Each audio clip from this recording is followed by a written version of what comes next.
Warum Erdogan gefährlich ist für die Balkanländer? Das Osmanische Reich schreckte sich bis in Albanien. Also es trennte mit Europa nur das Meer. Die Osmanen bzw. das Regime des Sultans blieb in Albanien, saß fest 500 Jahre. Das hatte eine enorme Wirkung auf die Kultur des Landes. Das heißt, dass Albanien und Türkei von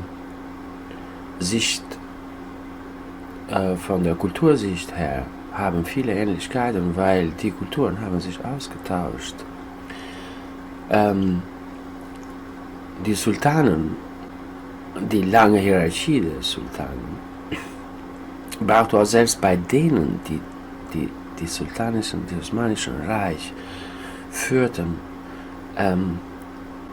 auf die Idee, auf die Gedanken, nachdem die Europa nicht geschafft haben, von den Völkern, die besetzt haben, das heißt, Menschen zu bewegen, und mit Menschen fand auch eine Kulturaustausch statt. Natürlich unter der Gewalt des Sultans.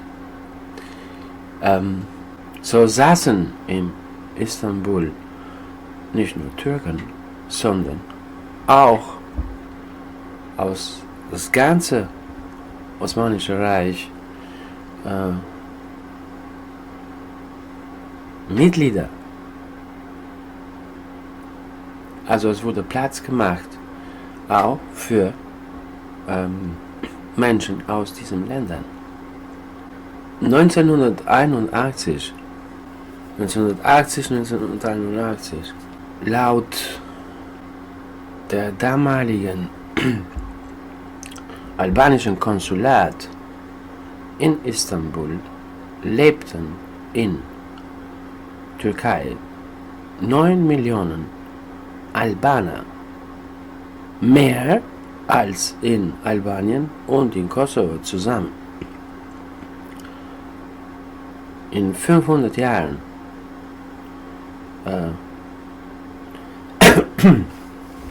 Zusammenleben bewegten die Menschen. Wenn es Auseinandersetzungen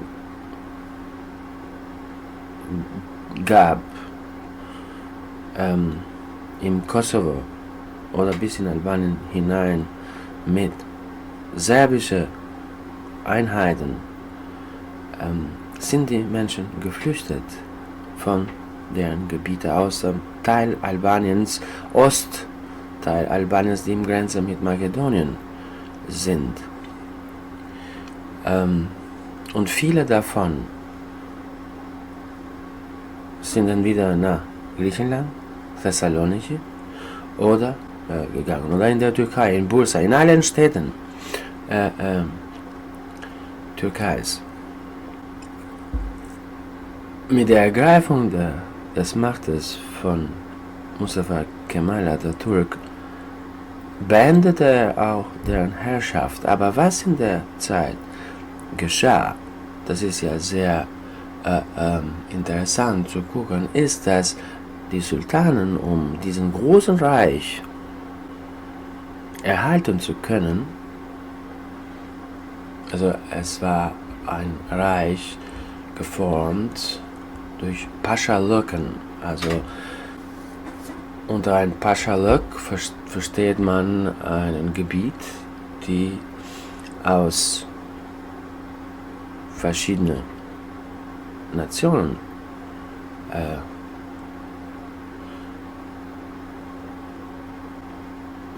bestand,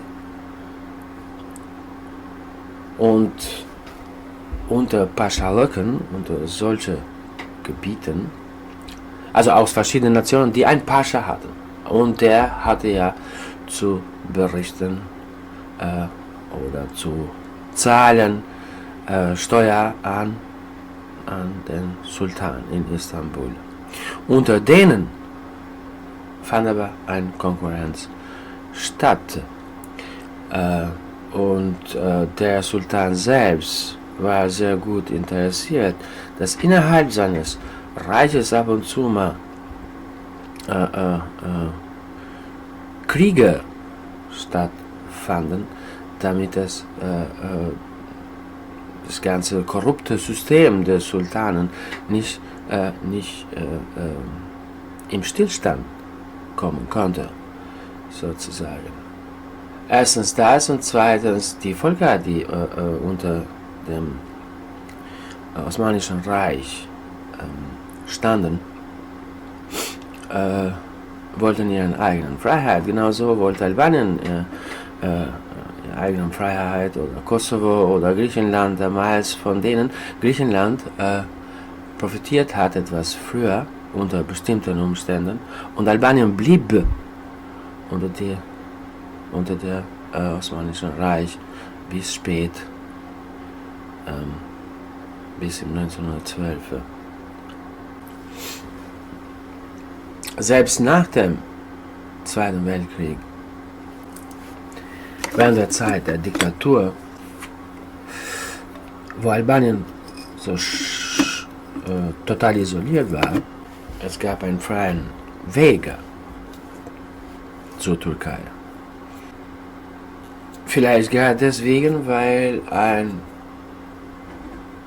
kultureller Austausch stattgefunden hat, unabhängig des Sultans.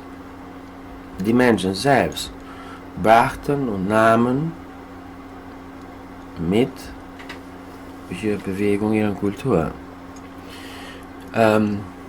So die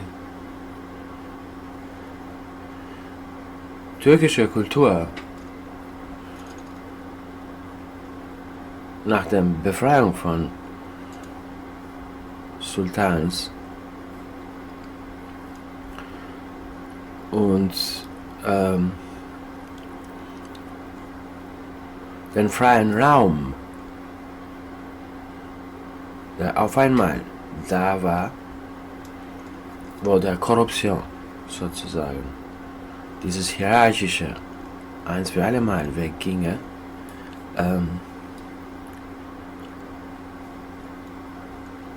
hatte Vielfalt in sich. Deswegen sah man auch den Boden aus diesem Hinsicht, beziehungsweise Mustafa Kemal Atatürk, den Boden, um eine moderne Türkei zu bilden. Mit ganz anderen Maßstäben, wo das freie Wort nicht verbieten sein konnte. In der Zeit des Kalten Weltkrieges, trotz der Isolation Albaniens, man darf nicht vergessen, dass ein Weg frei gab, beziehungsweise die albanischen U-Boote, die 4 Stück, die Albanien hatte, zur Reparatur, mit so viel ich weiß, gingen in der Türkei.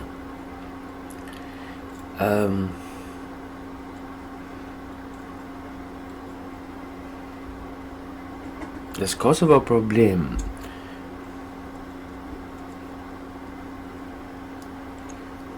die Unterstützung Widerstands und die Organisierung des Widerstandes gegen die serbische Regierung in Kosovo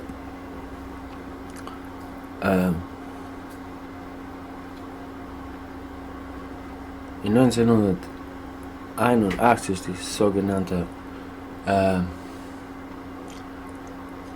Bewegung der Studenten im Kosovo und deren Vergiftung von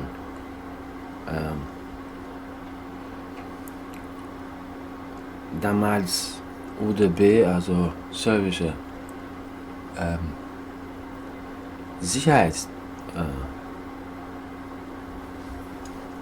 Staatssicherheit. Das ganze Bewegung wurde aus Türkei aus. Also das heißt, also Staatssecurity oder Spionage, Kontraspionage Albaniens hatten freie Hand in der Türkei, um von da aus zu unterstützen, Kosovo, oder auch zu organisieren. Erdogan kommt als jemand, der sucht und findet einen Nahrungsboden in Albanien, mindestens. Warum?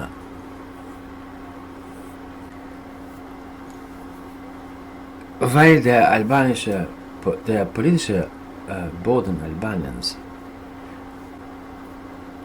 ist komplett korrupt.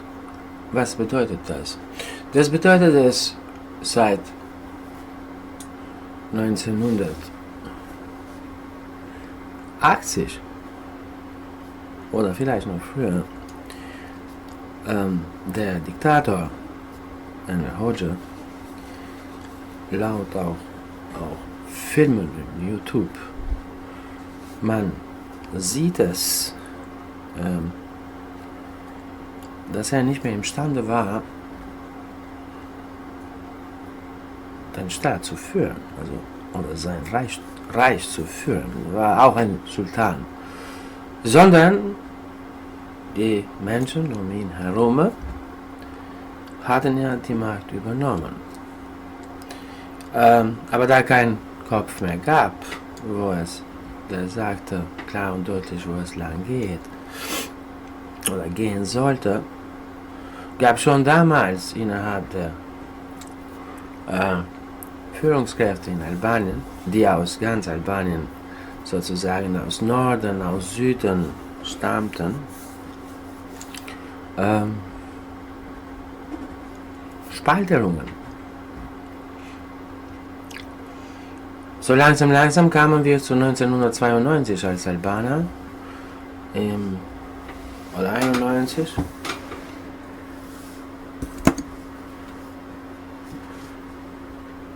zur Befreiung von, in Anführungsstrichen, von Diktatur. Alle, die die Macht danach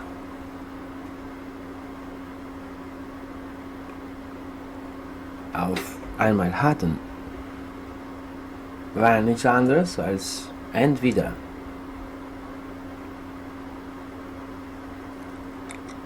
Menschen, die zu meinem Vaters Generation gehören und für die Diktatur gearbeitet haben, zu dieser Schicht der Diktatur hingehörten,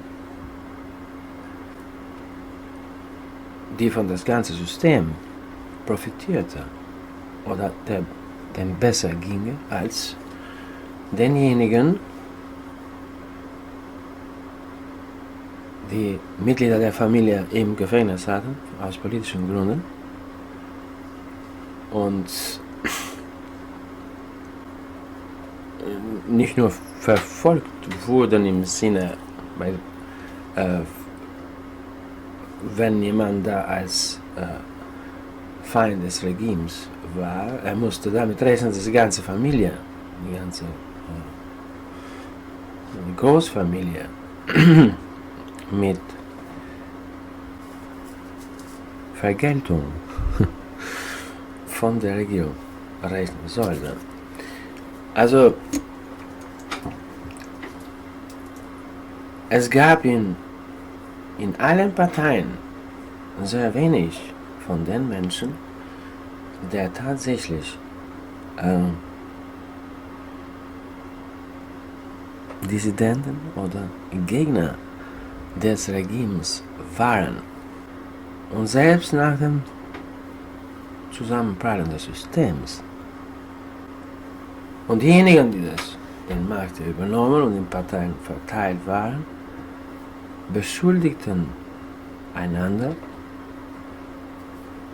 wegen deren Vergangenheit und kamen, jeder für sich in seiner Art und Weise, als Botschafter des Freiheit vor das Volk, als diejenigen, die das System sozusagen geschlagen hätten. Warum kann Erdogan in ein Büro eines Ministers, Präsidents oder Präsidents Albaniens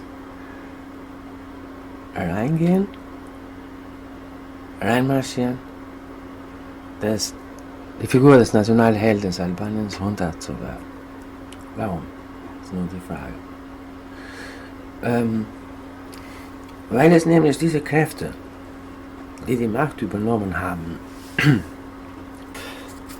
nach 91 oder vielleicht noch sogar davor, um deren Macht nicht aufzugeben, die sind fähig für alles. Um an jemandes Haus reinzugehen,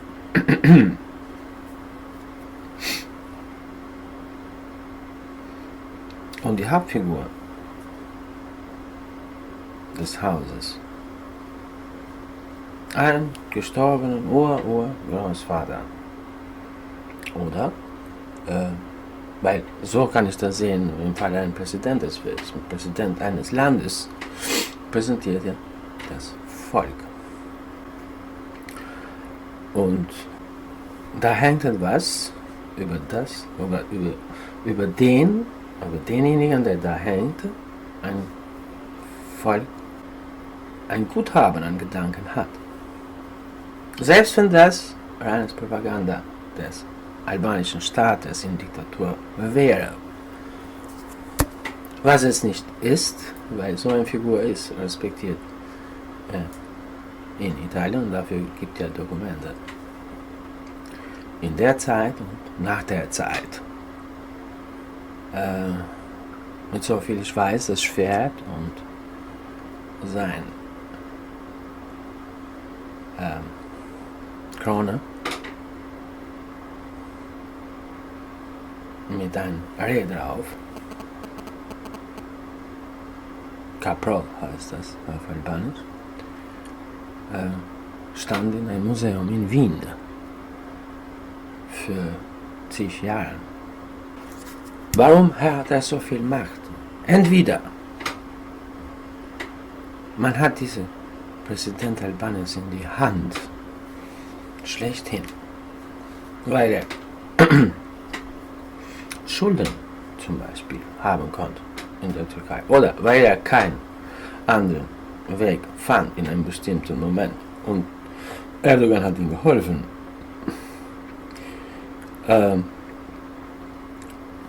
Oder hat das ganze Geld in Casino gespielt und hat Schulden bei ihm genommen. Das haben ja albanischen Politikern, manche davon sind ja berühmt, dass die in Casinos, während das Haus brannte, das Geld des Hauses oder was auch immer, spielen. In einer Art und Weise. Oder, was noch schlimmer sein kann, dass der Präsident Albaniens genauso wie ein Sultan denkt, wie Mr. Erdogan. Dieser Mensch ist gefährlich für Balkan, weil nach alles, was geschehen ist bis jetzt, der Krieg in Syrien, der so lange gedauert hat und jetzt langsam zur Ruhe kommen kann, öffnet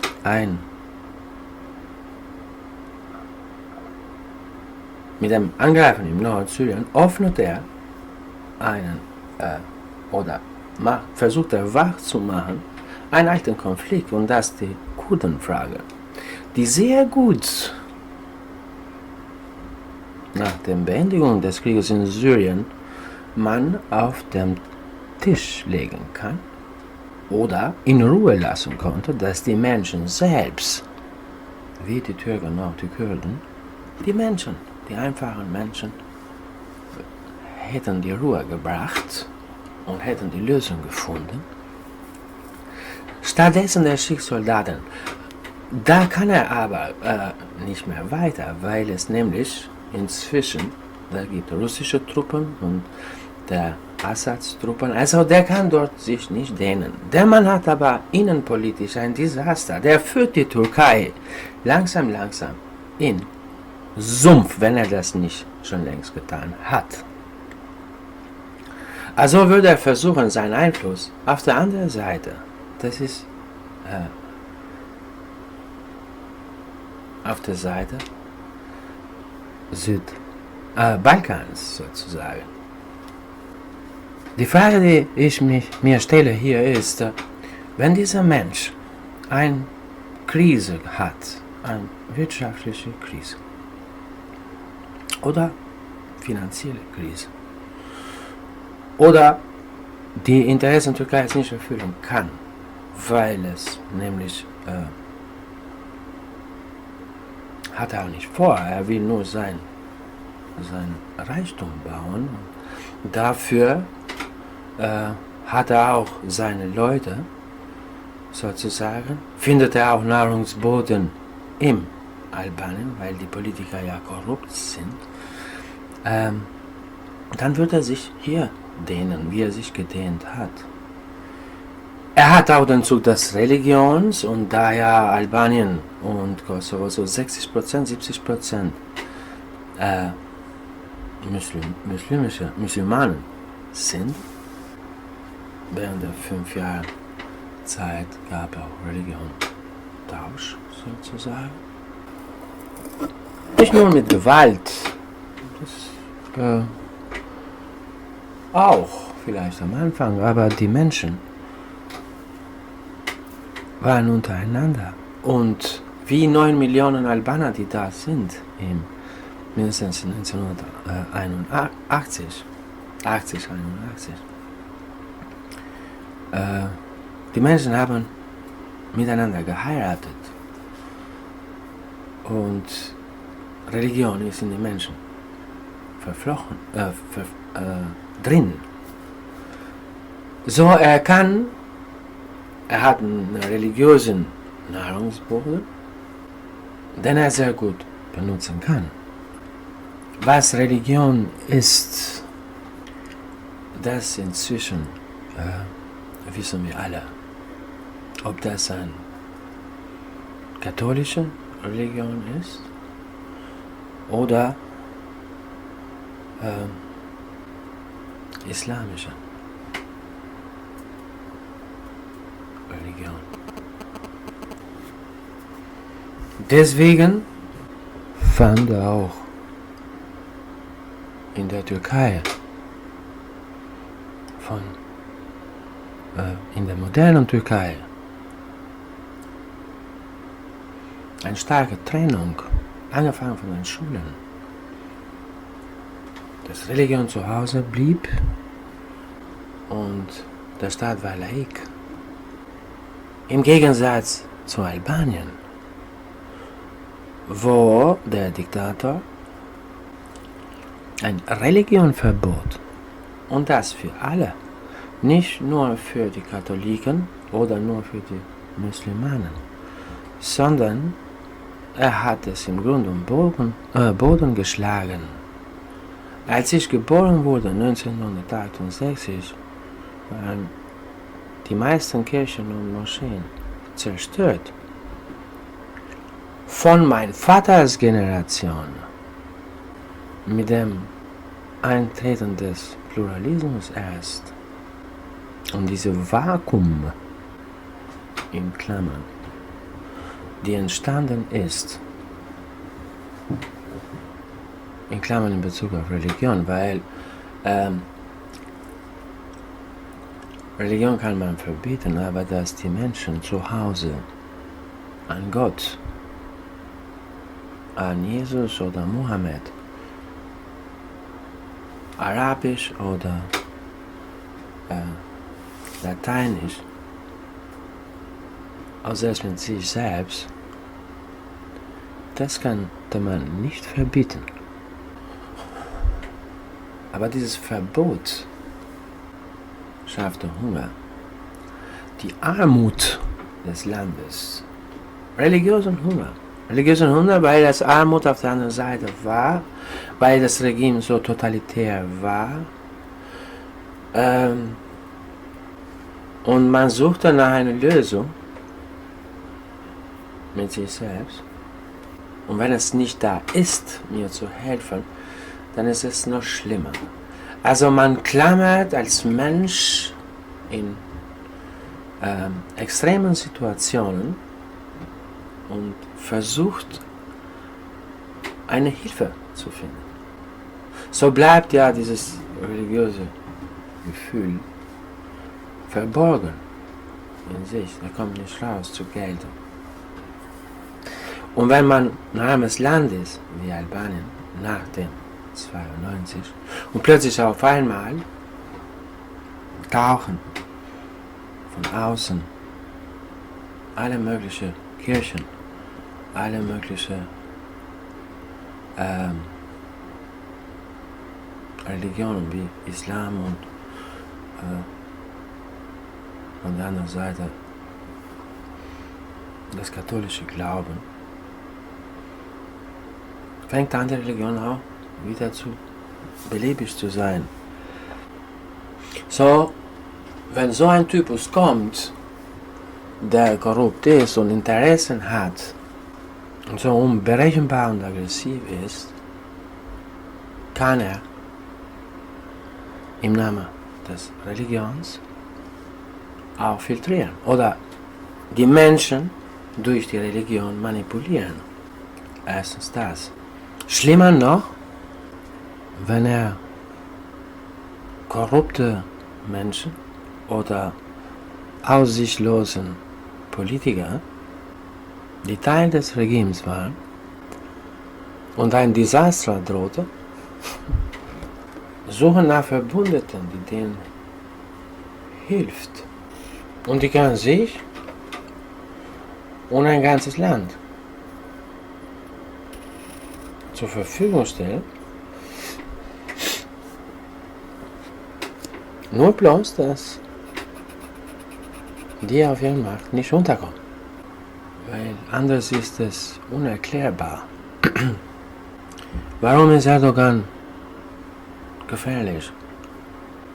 Es ist nicht lange her, als im Kosovo Ruhe gibt und Kosovo eine Republik ist. Die Wunden, so wie bei Kosovaren, so auch bei der anderen Seite, bei der Serben, sind noch nicht geheilt.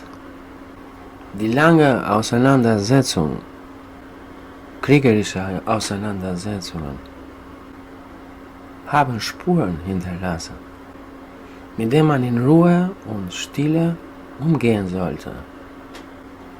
Wenn Erdogan eine finanzielle Krise hat, weil Korruption, staatbasierte Korruption, wie in Albanien, kann ein Land in einen Zivilkrieg bringen. Und das hat Albanien schon probiert. Man darf nicht vergessen, die 1997. Krieg für solche Menschen wie Erdogan oder Drohung eines Krieges bringt viel, weil er lebt von reiner Korruption. Ich verstehe es nicht, warum so ein Mensch der 17 Jahren an die Macht ist, ein Jahr bevor er im Nordsyrien nur aus Deutschland 240 Millionen Euro Waffen bekommen kann, auch selbst wenn er ein NATO-Mitglied ist, wenn er ein Sultan ist und das Zeug für einen Sultan hat, er ist kein Partner mehr. Und wenn man Türkei, was schlimmer noch ist, den Fehler macht und mit Erdogan in ein und dasselbe Level stellt, es wäre ein Fehler. Erdogan hat nichts mit der modernen Türkei zu tun. Erdogan hat auch mit Menschen in der Türkei nichts zu tun. Erdogan hat mit einem Club von Verbrechern und korrupten Menschen zu tun. Der träumt davon, durch die Ausdehnung seines Einflusses, wo die Erdreserven immer weniger werden, auch Druck zu üben auf Europa, in welcher Form auch immer. Er ist gefährlich für Balkan. Man darf nicht vergessen, dass ein von 2 Weltkriegen, und zwar die erste, hat im Balkan angefangen. Er ist für Albanien, meinem Land, gefährlich. Wenn jemand in Albanien geht und das Bild von der Nationalheld, ein Symbol attackiert, um zu provozieren, weil das ist nur eine billige Provokation, ist ein Fehler für Mr. Erdogan. Dieser Mensch sollte ein Hausverbot in Albanien bekommen. Er darf das Land nicht mehr betreten, weil er gefährlich ist. Ich verstehe es nicht, warum die Menschen nicht reagieren. Wie kann ein europäischer Politiker sitzen mit so einem gefährlichen Mensch? Er kommt aus einer ganz anderen Zeit. Er hat Nahrungsboden gefunden, weil das System, die Korruptheit des ganzen Kalten Krieges ihn ermöglicht hat. Das hat was mit Denken zu tun,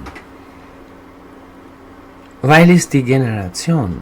Türkei hat einen geopolitischen und geostrategischen, wenn ich als einer der Menschen meiner Generation reden sollte, aus dem Kalten Krieg, sehr günstigen. Und er weiß es. Jemand, der verbietet das freie Wort in der Türkei, der die Armee, der Kraft die Armee hat, in welche, wie auch immer er das getan hat, geschafft hat, der aus einer modernen Türkei einen Schmarotzenstaat machen möchte, in dem jeder zu Erdogan zu berichten hat, was er tut. Man musste von ihm einen richtigen Abstand halten. Und zwar von allen. Wenn man das nicht tut, dann macht man sich schuldig. Schuldig vor allem. In Albanisch sagt man, sag mal, mit wem du unterwegs bist. Und ich sag's dir, wer du bist. Das bedeutet, wenn jemand mit Erdogan am Tisch sitzt, muss man Kompromisse irgendwann machen. Und mit dem Kompromiss, den man macht, mit diesem Mensch, hat man auch ein Stück Korruption, Vergiftung mitgenommen, so oder so. In Albanien hat man einen Diktator seine Statue durch die Straßen Albaniens langgezogen. Ich glaube nicht, dass die Albaner und von allem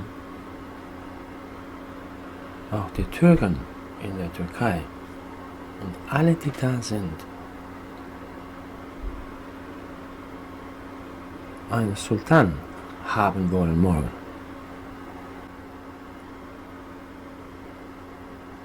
Dankeschön.